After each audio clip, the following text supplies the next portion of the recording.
considering the Maharashtra incentive for mega project amount of rupees 872.18 million. The above financials for FY21 were impacted by the very low sales witnessed in Q1, which was affected due to complete lockdowns and subsequent sporadic lockdowns. In FY21, we are happy to inform you that the credit rating agency, CRISIL, has given a higher rating for long-term bank financing of AA+ with stable outlook from the earlier rating of AA with positive outlook. We are informed this is the highest rating for an Indian auto component company. For short-term bank financing, we have the highest rating of A1+. We'd like to again mention that Endurance is focused in both its Indian and European operations for a profitable growth and on growing high than the industry growth. The detailed financials are available with the stock exchanges and on the Endurance website. I would now like to share certain key points for the financial year FY21. 72.7% of the consolidated total income, including other income, came from Indian operations, and the balance 27.3% came from our European operations. In India, rupees 6,380 million of new business was won from OEMs, which included HMSI, which is Honda three-wheelers, Royal Enfield, Hero MotoCorp, Hyundai, Kia, Yamaha India, Tata Motors, and a new OEM client TVS. I would also like to mention that in addition, year to date, rupees 15,000 million worth of requests for quotes from various OEMs, which are being discussed. Our focus is to supply all our product area products to all OEMs in the next 2 years. I would also like to mention that Endurance is focusing on more value add and a profitable product mix in its future business, which includes 200cc plus motorcycles, brake simplex assemblies with the help of an acquisition of Adler and Grimeca. These are both Italian companies which we acquired in the year 2020. Paper-based clutch assemblies, replacing the cork-based clutch assemblies for motorcycles.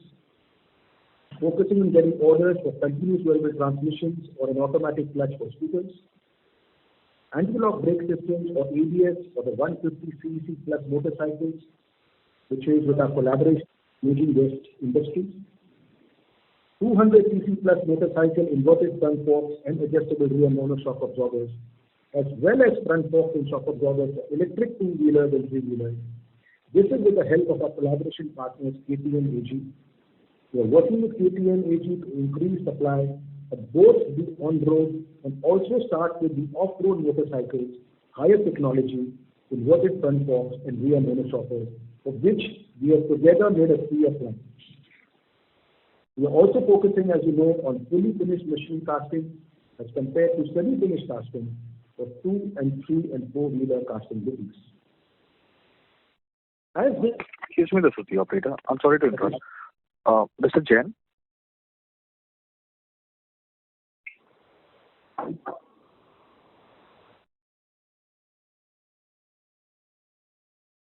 Hello, Stanford.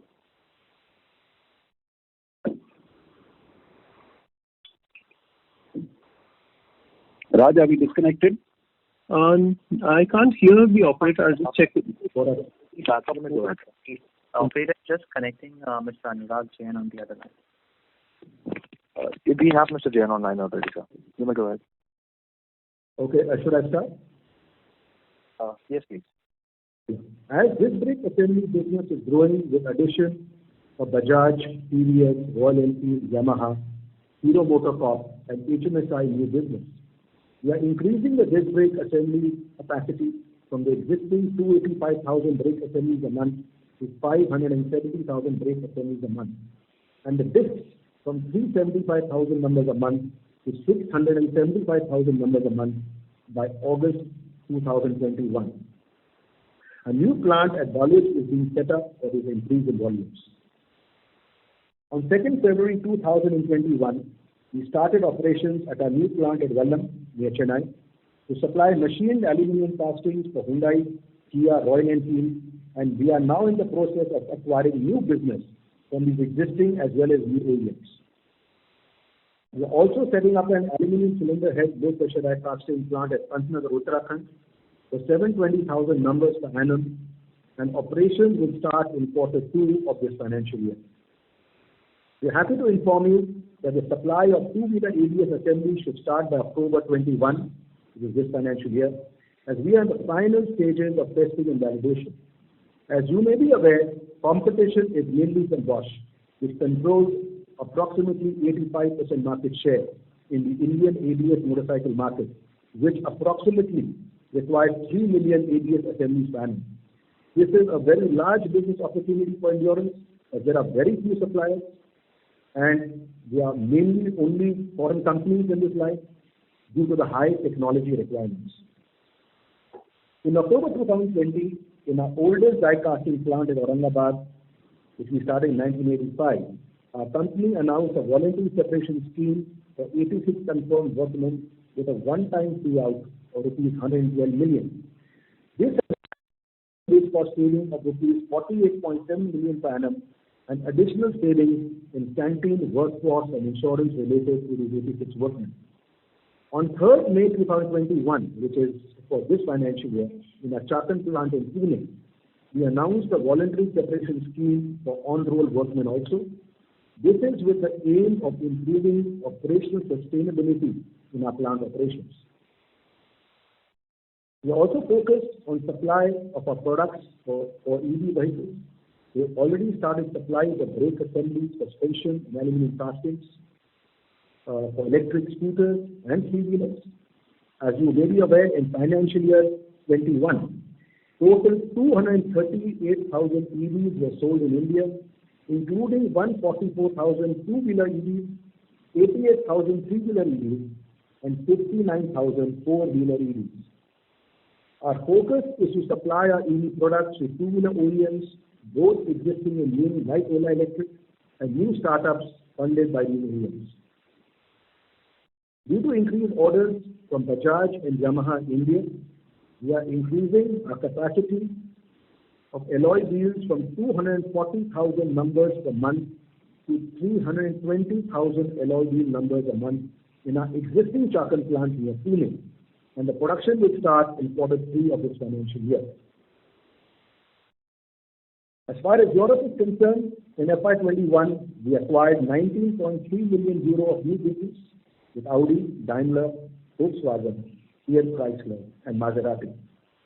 As mentioned in previous investor calls, I would specifically like to point out that in the last 2 years, 110 million euro of business has been won for electric and hybrid cars, which have started in FY21 and will reach peak volumes in FY24. Therefore, 50% of our existing total Europe business value has already been won by us.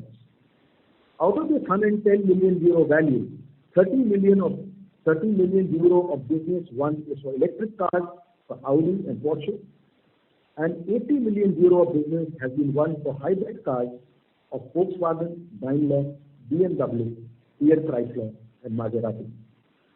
As mentioned earlier, in the year 2000, our overseas company, Endurance Overseas SRL, acquired 99% stake of the two-wheeler clutch company Adler SPA and 100% stake of the two-wheeler brake company Graneta. Both these acquisitions include all know-how, patents, brand and trademarks. It has helped Endurance to enter the 200cc plus motorcycle clutch assembly and brake assembly market for the first time, which the production will start in Q3 of this financial year. We've already got orders for the same. I want to inform you that both Adler and Graneta companies have been our technology partners in the past and a very important part of our journey of growing our clutch and brakes business in India. I would also like to point out that Endurance, both in India and Europe, is actively pursuing its focus on gaining access to new technologies and also focusing on new product, organic and inorganic growth. We hope to finalize at least one of these projects in this financial year. I would like to mention that Endurance has also entered the backward integration product areas, which are import substitutes also. First is the aluminium forging axle clamps, which are required for our inverted front forks. Endurance has entered into a technical collaboration with the company FGM in Italy, and the production will start at our Aurangabad plant in July 21. We have already received orders both from KTM and Bajaj. The second product is wire braided hoses, which are required for ABS brakes. Already we have won the orders, and this will start on 1st June at our Aurangabad plant. Both these other projects will help us in our profitable growth in business. The aftermarket business, which is our B2C business in India, was almost 6.5% of our net sales in the financial year FY21.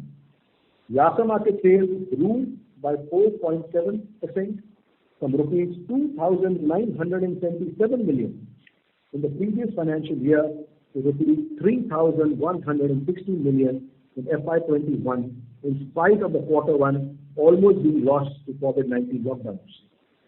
We have a very large focus on our profitable aftermarket business, which we are targeting to reach at least 10% of our domestic net sales value in today's 6.5.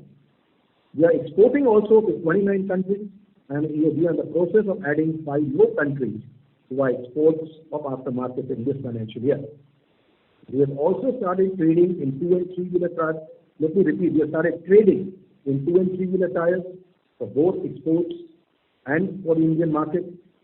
In India, we have a network of 377 distributors and an additional 97 for tires. As you all know, the COVID-19 pandemic gave rise to a very challenging and difficult situation here in FY21. In most of Q1 of FY21, our plant operations in India and Europe were suspended, ranging from 30 to 50 days due to lockdowns. At Endurance, we took this as an opportunity to become leaner in terms of people, and we focused to lower our monthly fixed cost amounts, variable cost percentage to sales in our plants, direct and indirect material costs, as well as capex. Since middle of April 21, unfortunately, we are seeing lockdowns again in various states, which are affecting our sales in India. But our team again is taking full measures on fixed cost, variable cost, raw material, and capex controls, with full focus on positive cash flows. On the environment front, I would especially like to mention that Endurance is striving for being carbon neutral in its plants by effective use of solar power and wind power, creating carbon sinks by driving tree plantations and thereby creating dense forests, and driving use of natural gas and LPG in place of electric power and furnace oil. We are also focusing on lowering hazardous waste generation and to achieve zero waste to landfill. On the human resource front, we have implemented an agile and lean structure across our plants and corporate departments in financial year 21. We have implemented a new performance appraisal with a standardized balanced scorecard and a competency framework. We have a very large focus on development of high potential employees, as we like to promote and grow employees from within the company as they know our culture. We are also focusing on a succession plan for all key roles and recruiting capable candidates. Every year, we also implement sustainable actions on feedback of the employee engagement survey we conduct every year, and track if the net promoter score is increasing in different plants and functions, which means better employee satisfaction at Endurance as the net promoter score goes higher. At Endurance, it will be a continuous endeavor to grow through organic and inorganic growth with a focus on technology upgradations, quality improvements, cost, and environmental health and safety. We will do our best to fulfill all our stakeholder expectations by following our 5 values of customer centricity, integrity, transparency, teamwork, and innovation. With these opening remarks, I would like to invite questions from everybody. Thank you very much. Thank you very much, sir. Ladies and gentlemen, we will now begin the question and answer session. Anyone who wishes to ask a question may please press star, then 1 on their touchtone telephone. If you wish to remove yourself from the question queue, you may press star, then 2. Participants are requested to use handsets while asking a question. Anyone who wishes to ask questions, please press star, then 1.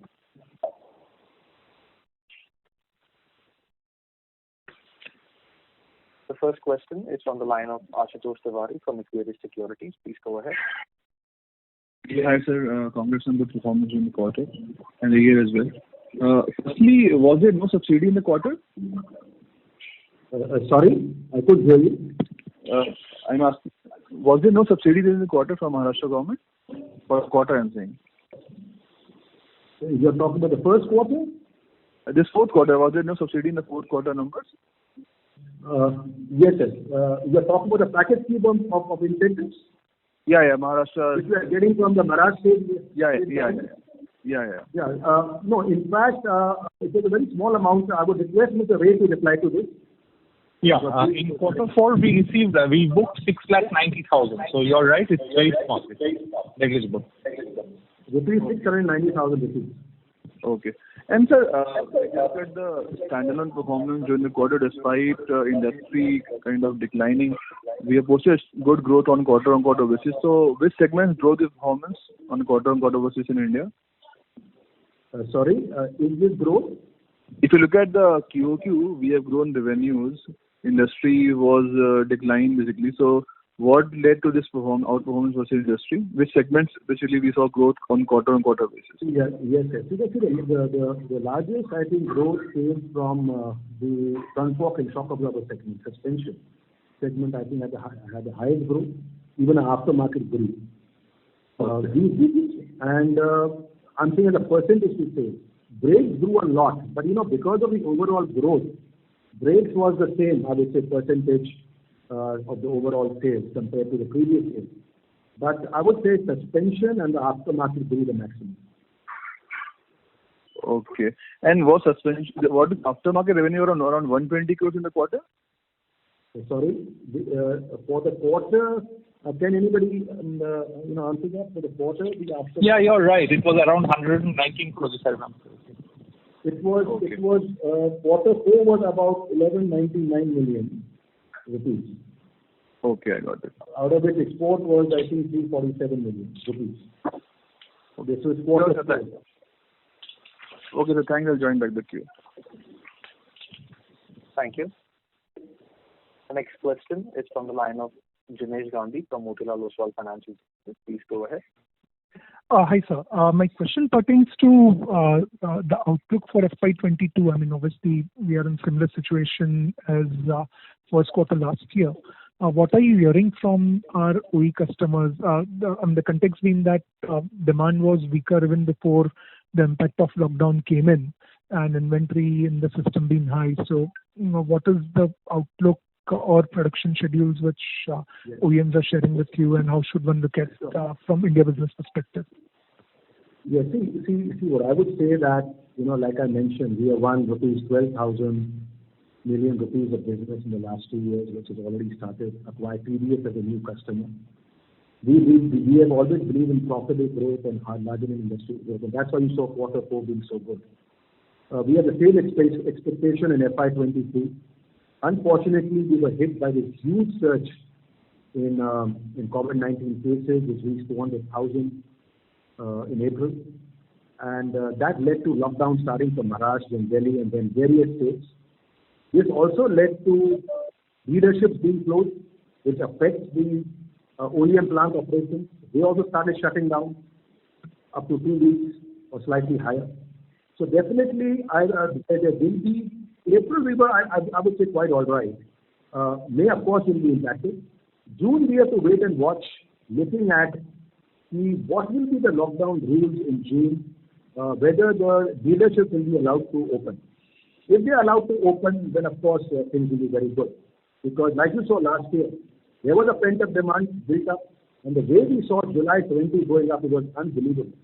So I'm an optimist.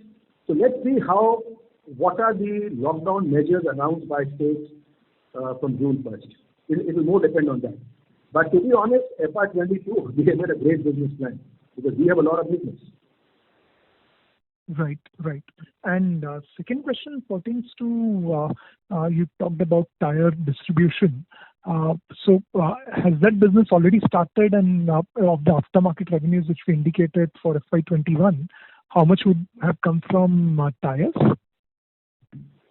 Okay, have the figure now, but this business started basically last year, in a very small way.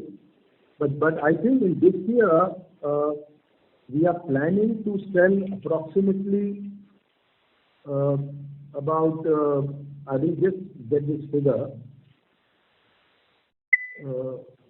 It will be basic 2 and 3-wheeler tires. See the total sales about 25 million rupees we are planning, in this financial year. Is what I remember. I don't have the exact figure right now, but I will come back to you later when I just say it. Sure. You said 25 million rupees approximately for FY22. It is about 25 million rupees in this financial year. Okay. So that's probably very small, at least to start with. Okay. Sorry. 25 million was in FY21. It is about 30 million in FY22. Sorry, I stand corrected. Sorry, you said 30 million for FY22? No, I said FY21 was 25 million. Yeah. And in FY22, how much? Okay, so it's about 530 million rupees in FY22. Oh, okay. 530 million. That's a very sharp improvement. Great, sir. And last question pertains to European operations. So, first, can we share European revenues and EBITDA in euro terms for fourth quarter and full year FY21? And secondly, with respect to the European market outlook, given that most of the European and UK markets are now coming out of lockdown, what kind of growth do we expect in euro terms for our European operations for FY22? So request Director and CEO of European Operations, Mr. Massimo Venuti, to answer this question. Massimo? Yes.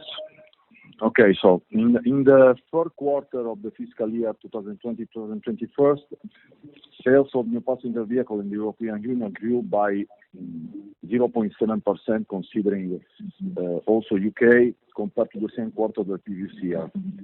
In terms of 12 months, there was a reduction of 17.7%, 19.4% considering also UK, and as endurance overseas, we grew 3.2% compared to the previous year, and more or less the reduction in 12 months was 18%. So the last quarter was the total turnover of the European market was posted a grew compared to a reduction in the total market. If we speak about the profitability in the last quarter 2021, we closed with 18.6% in terms of percentage and 11.4 million euro in terms of EBITDA total amount. The net result was 5.5 million euro and with 8.8% in terms of percentage. If we speak about the total financial year 2020-2021, we closed the EBITDA with 37.7 million euro, 18.2%, and with the net result of 14.6 million euro, 7.1%. Regarding the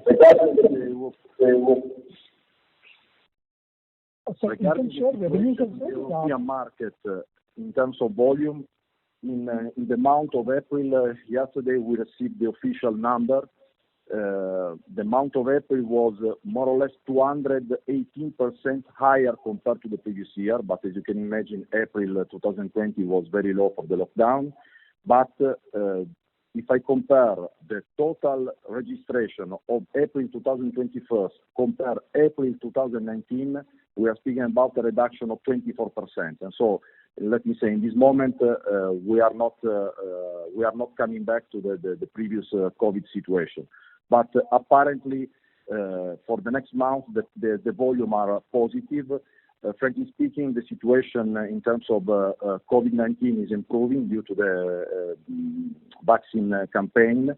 In this moment, all the OEM in the European market continue to suffer for the shortage of semiconductor, and this is the major problem in this moment in Germany and also in France and Italy. Okay, because most of your customers are talking about very strong growth in CY21 as such. Obviously, it's on a low base, but are we seeing improvement in our order book or production schedules which are shared with you? No, if we speak about order book, as Mr. Jain told you, in 2020-2021, we closed more or less 20 million euro, 19.5 million euro of new business. In this moment, the expectation to grow from our OEM is due to the fact that compared to the previous year, for sure the situation is completely different, and they are starting with the full production capacity in 5 days per week with 18 shifts. And this is positive compared to the previous year. But as I told you before, if I compare the normal financial year as 2019-2020, in this moment we are 20% less compared to the normality. So my expectation for sure is to grow in the next month, but in my opinion, it's very difficult to predict when we will come back to the same level of volume of 2019-2018. Sure, that's understandable. Massimo, can you share revenues as well for European operations for fourth quarter and full year FY21? Sure. In the fourth quarter, the total revenue was 61.4 million euro compared to 59.5 of the previous financial year, with an increase of 3.3%. Right. And for the full year? Full year, the total turnover was 207.2 million compared to 152.7 of the previous financial year, with a reduction of 18%. Total reduction of 19% of the market. Understood. And lastly, a clarification on the order book for EVs and hybrids which we shared. About 80 million order book is for hybrids is what we have indicated. Any sense on the split between mild and plug-in hybrids of this 80 million? Unfortunately, it's very difficult to have this info because I can tell you that more or less 80 million euro of the total turnover is 55 million euro with Volkswagen Group for the 1.5 liter engine, where we produce the upper cylinder head. I can tell you that in these 55 million euro, more or less 50% is mild hybrid. This is the only info that we have in this moment. And also because apparently they are developing they will use this range of product in 100% of their segment. And so they are modifying the line in order to assemble this engine, and probably will be 100% mild hybrid in the medium long term. Got it. Great. Thanks, Massimo. I'll come back in queue. Thank you. Thank you. The next question is from the line of Ronak Sarda from Systematix. Please go ahead.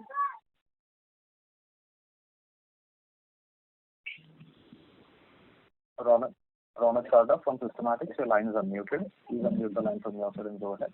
Yeah, hi. Can you hear me? Yes, we can hear you.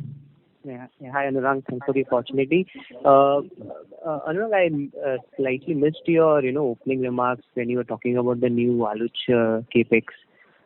Could you please just repeat that? So there are two lines in that for the drum brake assembly and disc brake. Is that what I that's what I heard, right? Yeah. So I didn't talk about the capex. I only said that the new plant at Waluj.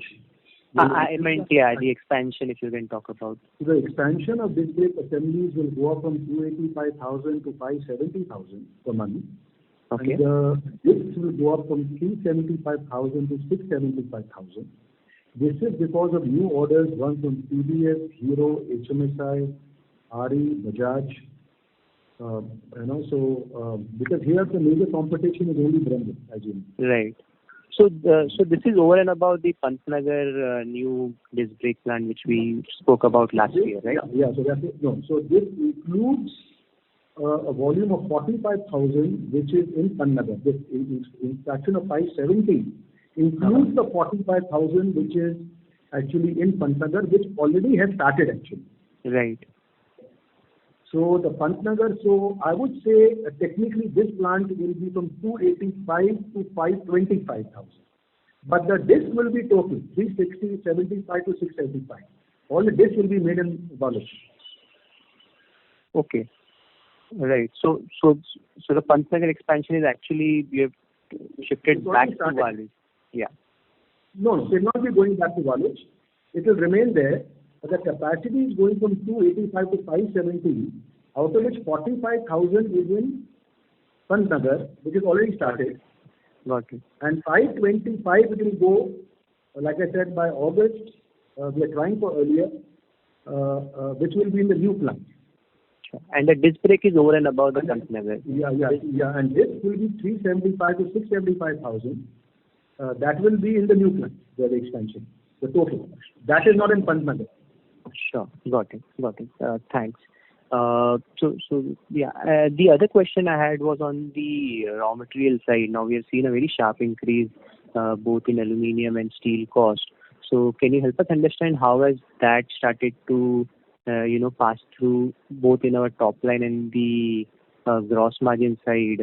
So have we already seen some impact in the last quarter? Because I think it's more of a pass-through, so it will be an optical impact on the margin. See, if you see quarter 3, the major increases have been in aluminum alloy price, right, as well as on steel prices. If I see quarter 4, and we started from quarter 3, actually. Right. And you know that, in fact, the RMC percentage in quarter 3 was about 63%, and quarter 4 went up to 64.3%.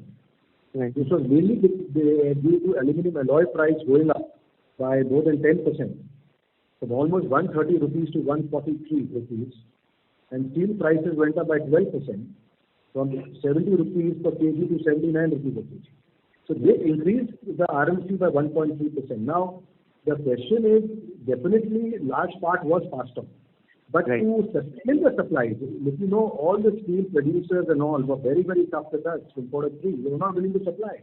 So they had a huge market for exports in China, and I believe other places.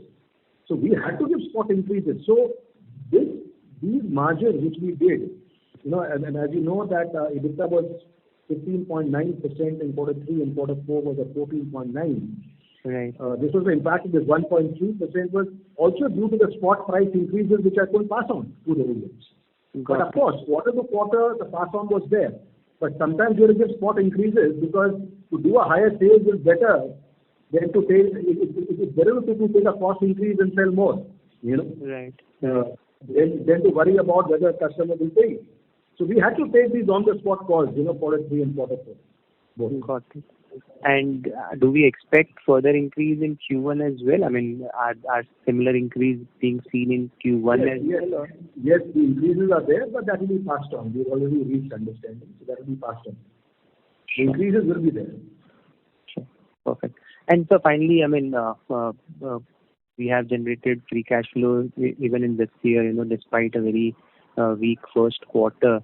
So just wanted to understand the capex plan now, given the expansions already announced. So what could be the India and Europe capex for FY22? I would request Mr. Ray, Director and CFO, to answer that. But I just want to add one thing here before Mr. Ray speaks. See, because of this lockdown, we are also trying to postpone some capex, which is really not required. So it is a bit flexible because when we had done a capex plan in March, we didn't know about this lockdown in the second half of April. But I'll request Mr. Ray to answer. What was the See, when we sat down on the drawing board before the second wave came in, our plans were definitely upwards of 300 crores. But as this COVID wave is sweeping the country, we would just hold our horses for the time being and see. Last year, we spent a tad below 200 crores. And that was primarily due to the fact that first 4 months, industry didn't see much movement. So therefore, right now, it's probably a little premature to give you a number. We will just wait till June to see how things are sort of working out. Then again, come back and decide what would be our capex for the year. And on Europe capex, I'd request Massimo to elaborate further.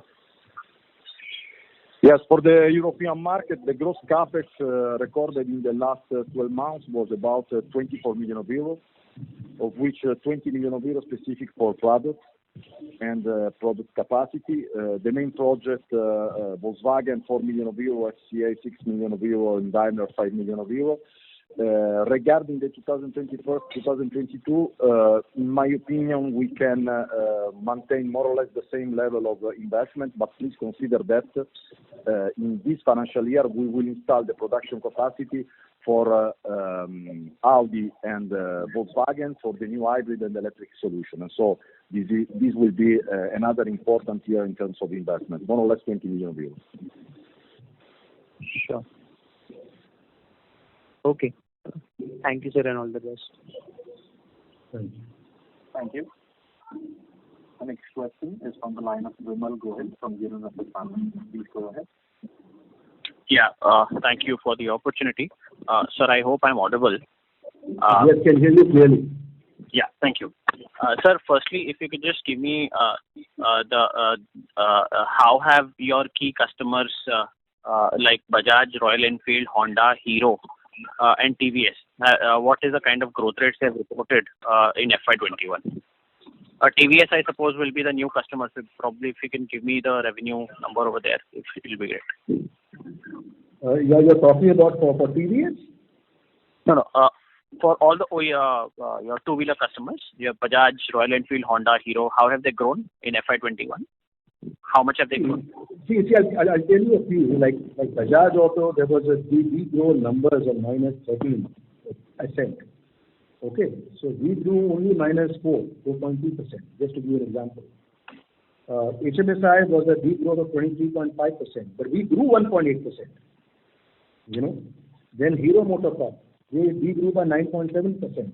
We de-grew by 5.8% with them. Yamaha, they grew by 14.5%, but we de-grew by 6.2%. Now people like Hyundai, okay, that's for two-wheelers. For like for TVS, of course, it's a low base. We grew 258% in spite of the de-growth. And Kia and Hyundai saw definitely a growth of 107%.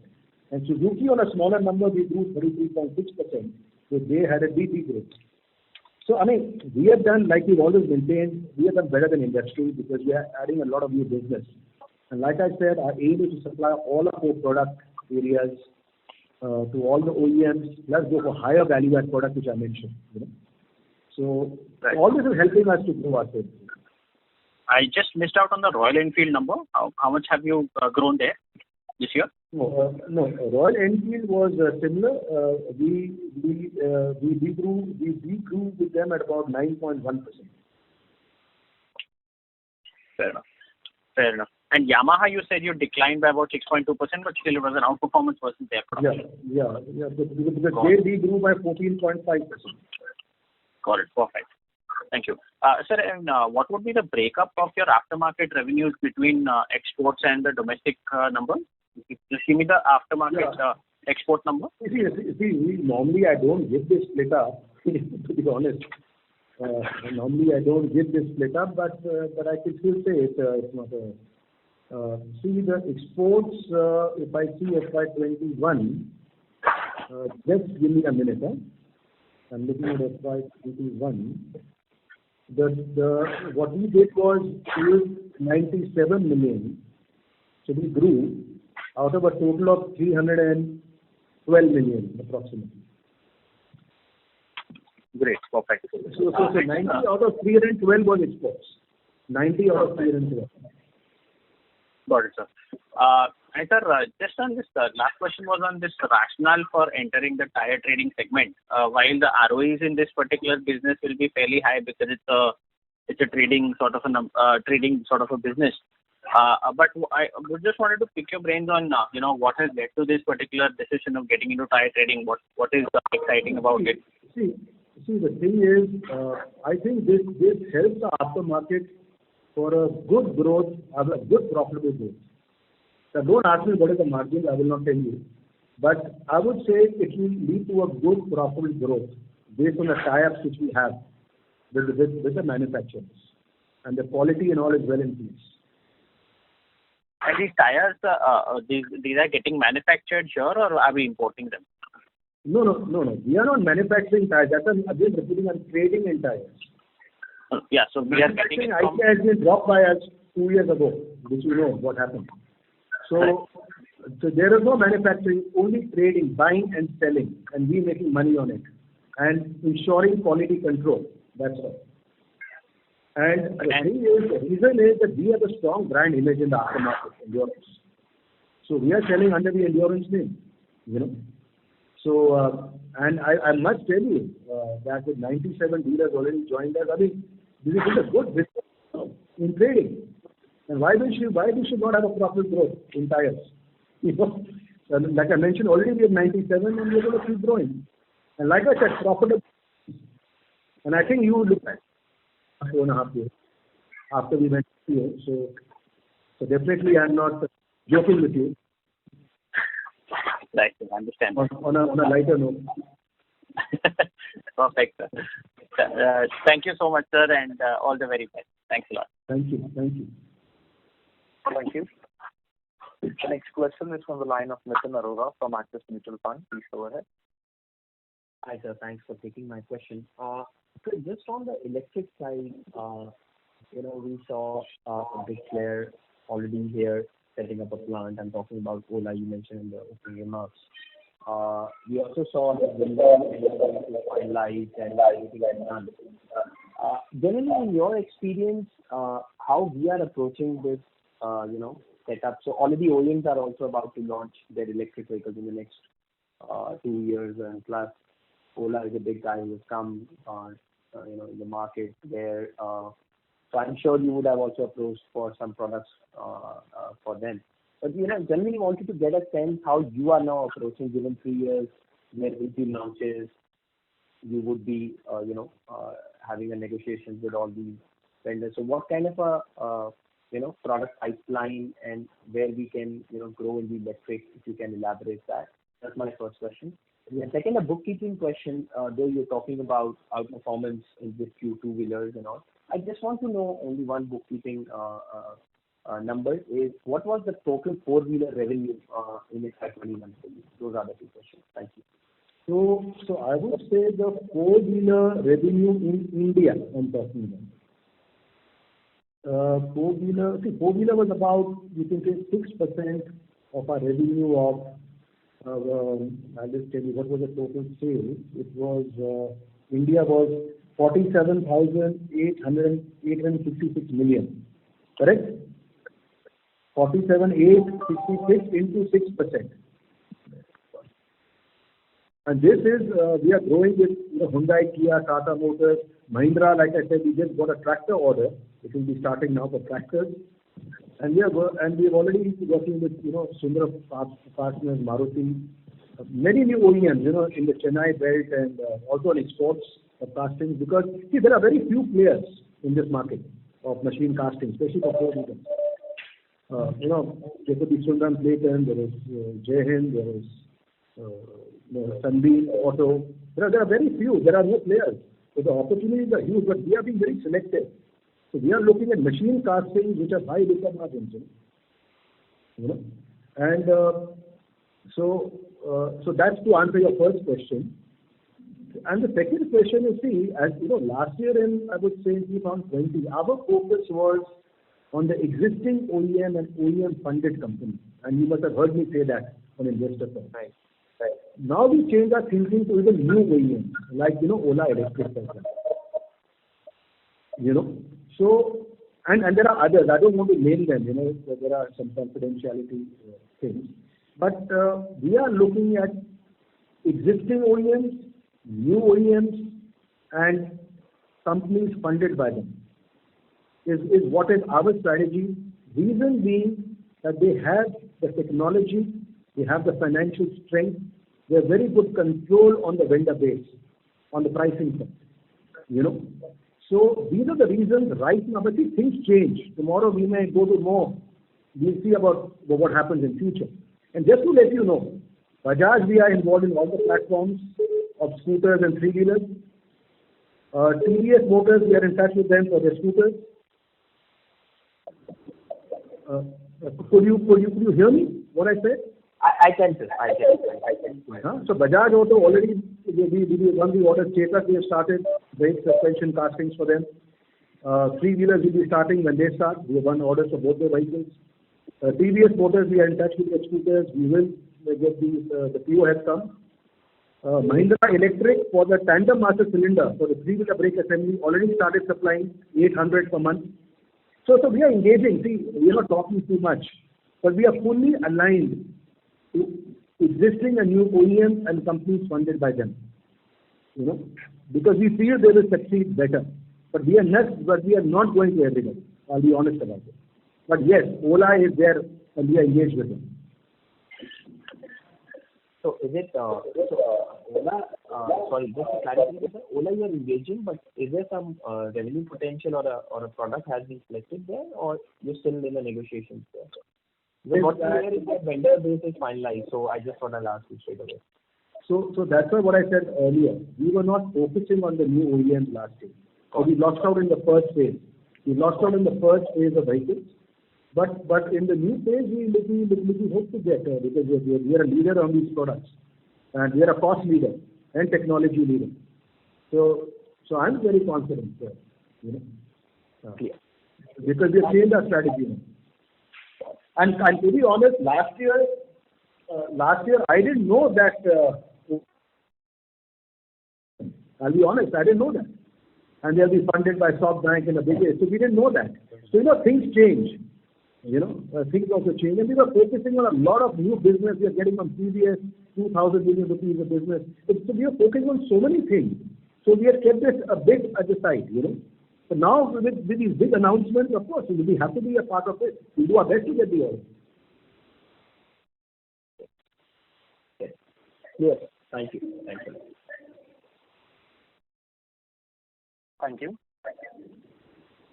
The next question is from the line of Hitesh Goel from Kotak Securities. Please go ahead. Yeah, thanks for taking my question, sir. Congratulations on winning a lot of orders in this tough environment.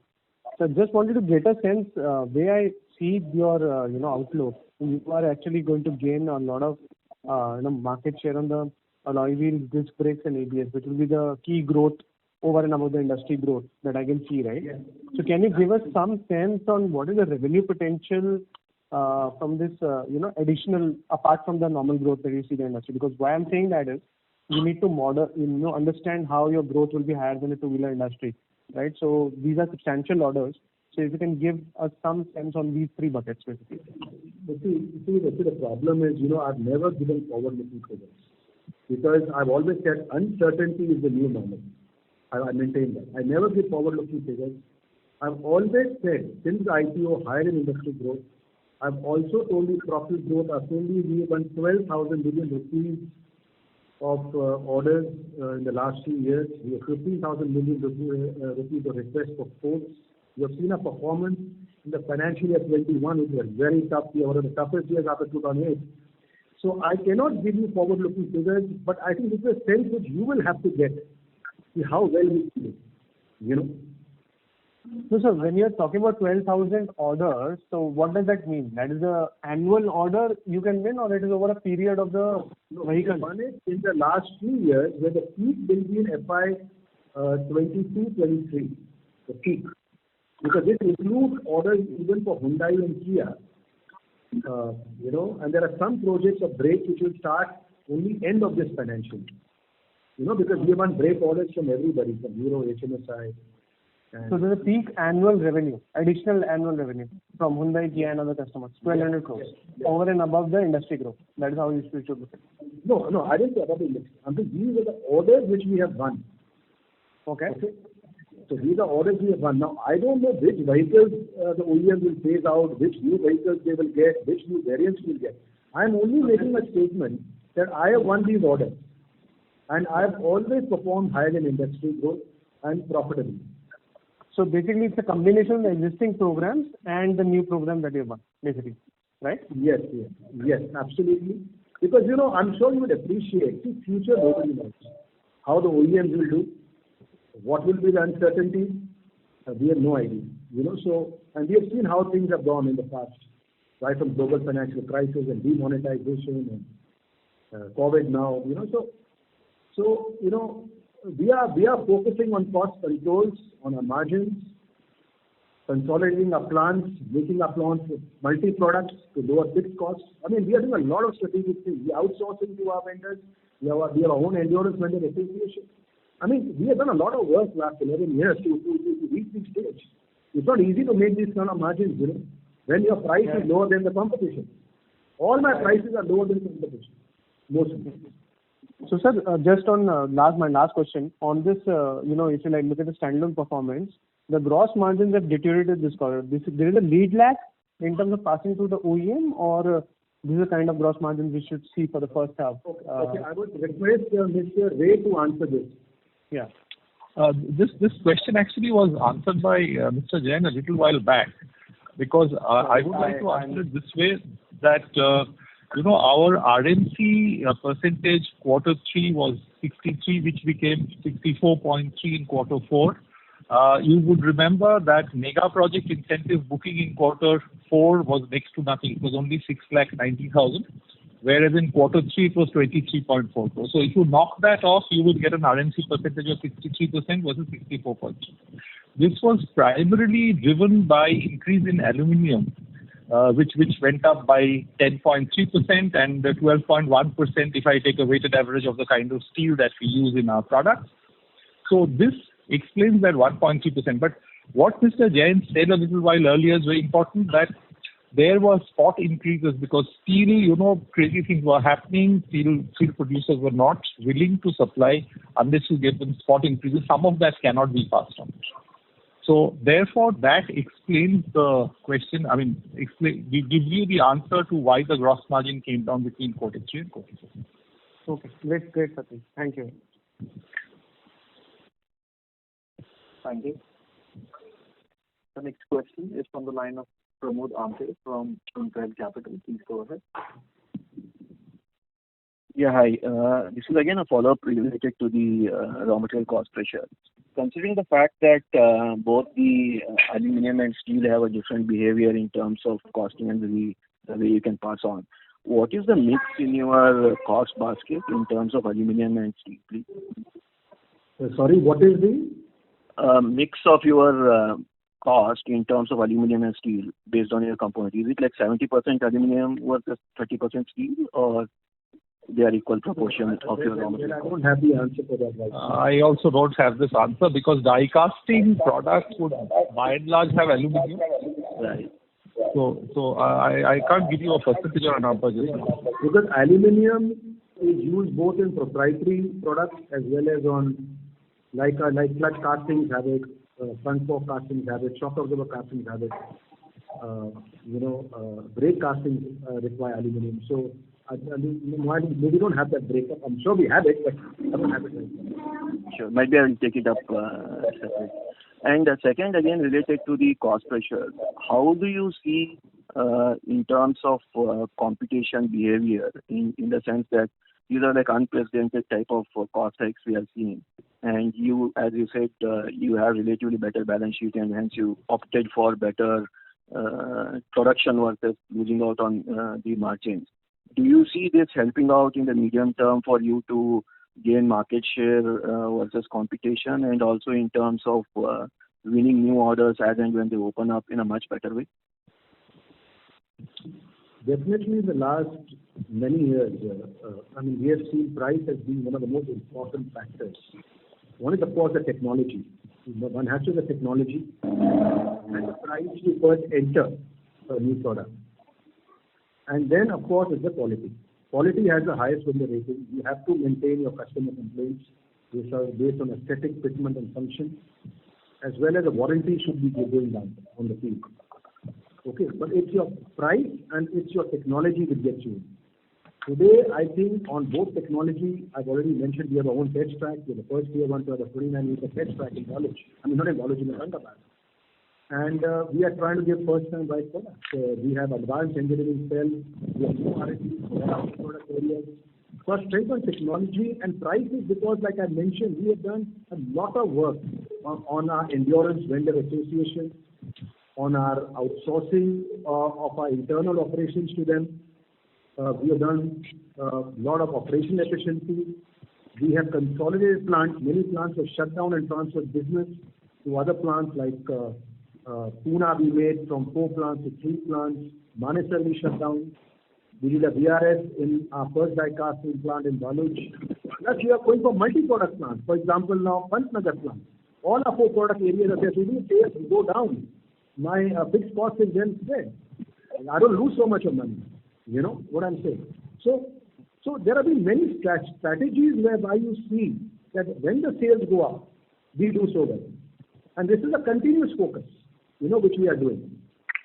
So going forward, as the sales increase, as the new business increases, we are definitely very confident. But of course, there's only one rider that if the RMC percentage of sales keeps going up, it does affect the EBITDA margin percentage. That's mathematics. I may not lose money except for the spot increases which are demanded, but definitely it will affect the EBITDA margin percentage if the RMC percentage to sales keeps going up, in future. And so the other question is with regard to the EVs. Do you see, as you expanded your customer base now to even look at the newcomers, what are the type of parts you thought might be you will supply to EVs 1 year back or 2 years back? And has that scope expanded multifold? Would you be able to give us some color on it? Yes, so definitely our suspension, brakes and casting are there already. Clutch will not be there. But to be honest, like I said in my opening remarks, we are looking at inorganic and organic growth. That's also for EV products, But I will not tell you the product. I've said it in the past in the meeting. When we are ready to go, we will tell you. Okay, sure. Thanks and all the best. Thank you. The next question is from the line of Ashutosh Tiwari from Untitled Chapter. Please go ahead. Hi, sir. Thanks for the opportunity again. So my question is European operations. So, are we seeing improvement in the European market volumes on a quarter-on-quarter basis so that for us revenue in this quarter will be higher than the March quarter? Yes, sir. Massimo? Yes. Could you repeat the question, please? So my question is that are we seeing improvement in the volumes in the European market on a quarter-on-quarter basis sequentially so that our revenue in Q1 would be higher than what we delivered in Q4? For sure, because in the Q2 2020-2021, we closed with 56 million euro, in the Q3 59 million euro, in the Q4 62 million euro, and so we are growing. We are coming back to the normality, but for sure, if I compare this figure compared to 2018-2019, we are more or less 15-20% less compared to the normality. But in this moment, we are working 5 days per week. We are working 18 shifts, even if, as I told you before, a lot of OEM had a problem of shortage in semiconductor. Even if there was for sure an impact also in the next month due to the COVID-19, we are coming back in the normality. And so my expectation for the next quarter is to continue to maintain the stability of the last 2-3 months. And was April a better month versus March as far as the industry volumes are concerned? No, more or less was the same, but as I told you before, for sure, now in this quarter, it will be very difficult to compare the figures compared to the previous year. For this reason, we are trying to compare these figures with 2019. And as I told you also the month of April closed with minus 24.5% compared to 2019. No, I'm not talking about versus last year. I'm talking about March 21 versus April 21. So was April better than March for industry volumes? Is more or less the same considering the working days, but we are working at the same level of March and also February. Okay. And sir, lastly on India operations, like we said that in brake assembly, we said last quarter that our market share will probably improve from 30% to around 55% in this year. So will that improvement will be on an average for full year, or do you see the higher impact in the Q4 or second half? Not going to understand it. What is 30 to 55%? So last quarter in the con call, we said that in the brake disc brake assembly, our market share is around 30% currently.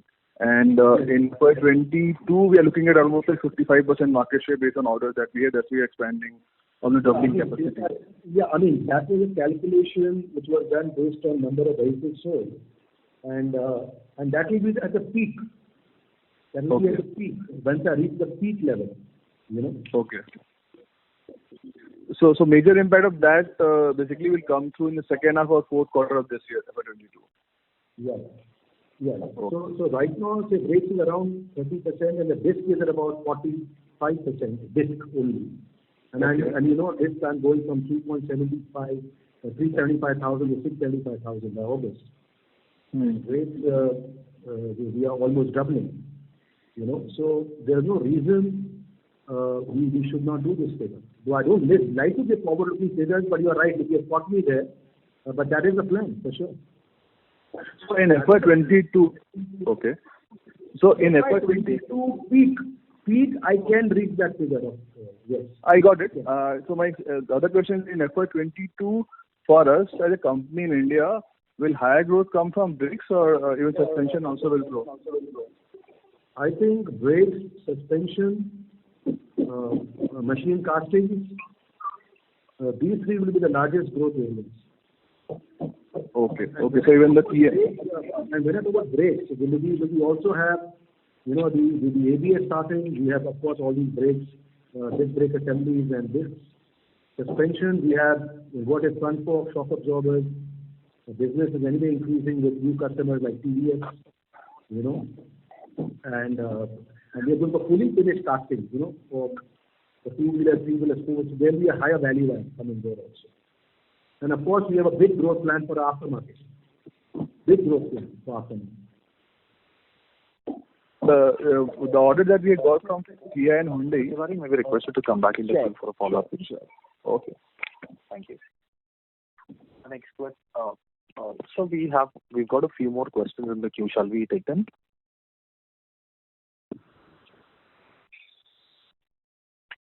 Yes, of course. All right, sure. I'd like to answer all the questions.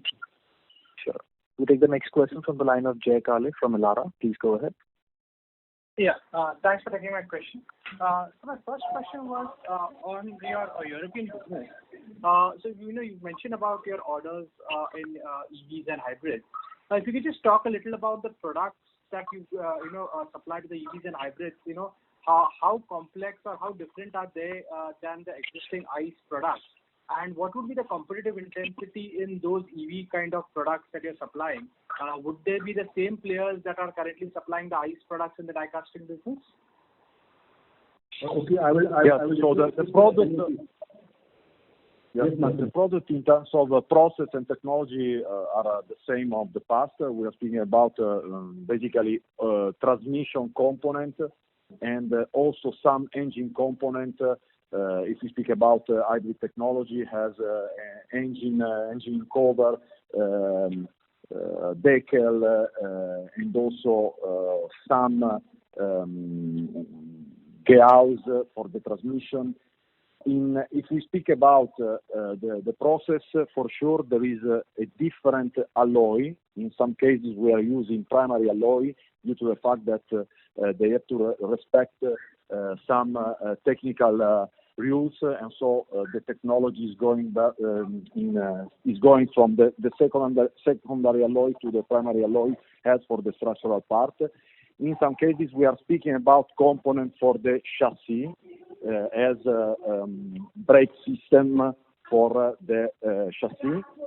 But if you speak about our position compared to the historical competitor, we are for sure in a better position compared to the market due to the fact that in this kind of investment, in this kind of business, you have to invest in big high pressure die casting machine, and as you know, this is one of the point of strength of Endurance Overseas, because a lot of the foundry, a lot of the machining company in the European market are focusing the small machine. And for this reason, in this moment, we are more appeal compared to our competitors.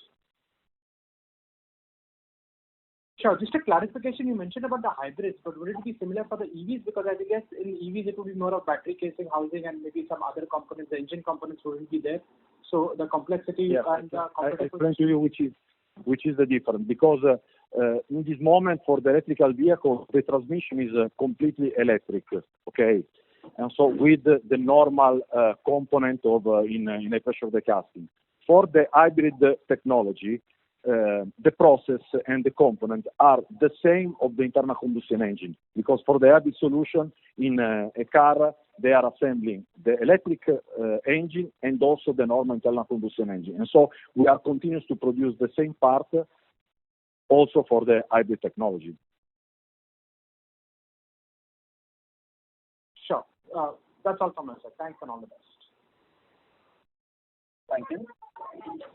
The next question is from the line of Sonal Gupta from UBS. Please go ahead. Yeah, hi. Good afternoon. Thanks for taking my question. I just had a couple of questions. One, just following up on the EV side, I just wanted to understand, I mean, like for your existing products like suspension, brakes, etc. I mean, does the value, let's say, compared to, say, an Activa, does the value really change as you go to EV? I mean, will it, I mean, plus or minus? I just wanted to... No, see, what happens in casting, there are different types of casting. So if you talk about aluminum casting, like you don't have cylinder heads or cylinder blocks or crankcases. You may have battery housing, case extensions. Then there are some plates. You have some modules. So some terminal, phase casting. So what is happening is that the size and shape is changing. But in terms of pricing and profitability, we don't see any change. And the existing die casting machines can be used with different tooling. So we don't see that in casting. As far as brakes and suspension, hello? Yeah, sorry to interrupt. Yeah. Please go And ahead. as far as brakes and suspension is concerned, the products could be slightly different looking at the inputs we get from the customers, like suspension in terms of damping force values of compression and tension. So it could differ, but in terms of pricing, we don't see much, but it could be plus minus, but that will depend upon the type of shock absorber, the type of front fork, or the type of brake which is required. But we don't see that much of a change in brake, suspension, and casting. Okay, great. And sir, could you just share what is the percentage revenue that you have from like Bajaj for the year and Royal Enfield and some of your other large customers? See, normally I don't give this breakup. I do not like to give it. I have done it in the past, but I don't like to give this breakup, to be honest. But of course, Bajaj is the largest customer. So if you see the top five, look, you have Bajaj, you have HMSI, you have Volkswagen, you have RE, and you have the Pierre Chrysler, and now it is called Stellantis with their tie-up with Fusion. You're right. So these would be our top five. And of course, we are growing a lot with Yamaha, RE, TVS, of course, being a new. So we are growing with everybody. But Bajaj is the highest, I'll tell you that. Okay, sure. Great. Thanks a lot, sir. Thank you so much. Thank you. Thank you. Ladies and gentlemen, we take the last question from the line of Chirag Shah from Edelweiss. Please go ahead.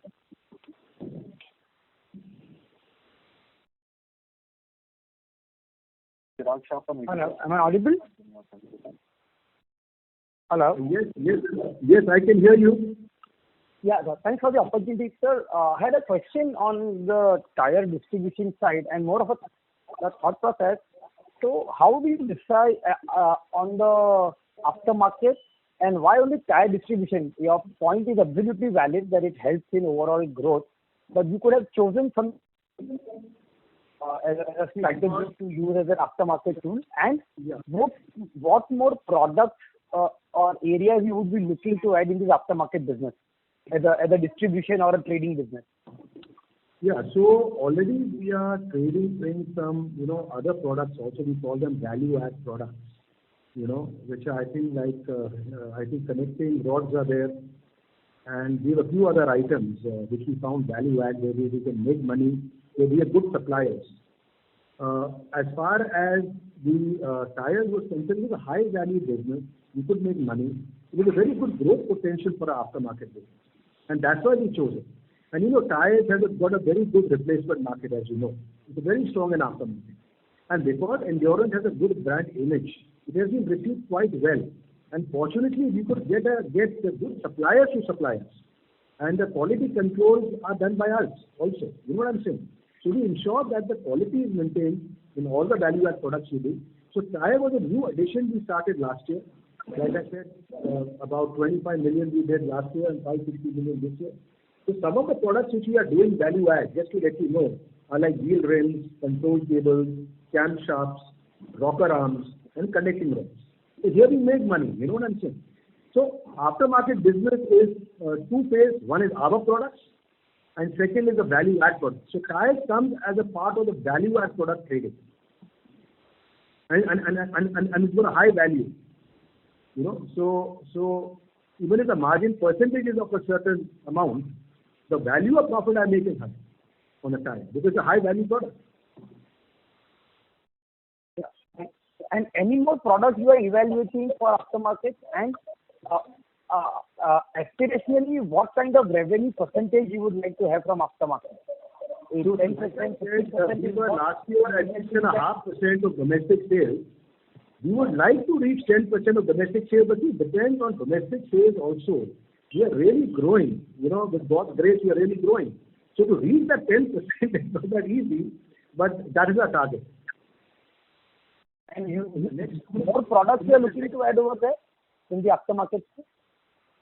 See, right now I will not be able to tell you, but we are exploring the products. But I will not tell you which products. So the ones I am doing, I tell you.